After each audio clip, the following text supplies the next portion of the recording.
Pinalubog sa West Philippine Sea ang lumang barkong made in China na ginamit sa balikatan exercises ng Pilipinas at Amerika.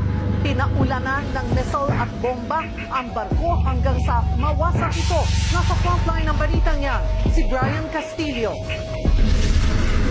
Pasado alas 8 ng umaga nang sabay-sabay ang hihig ng mga barko, eroplano at land assets ng Pilipinas at Amerika ang BRP Lake Caliraya.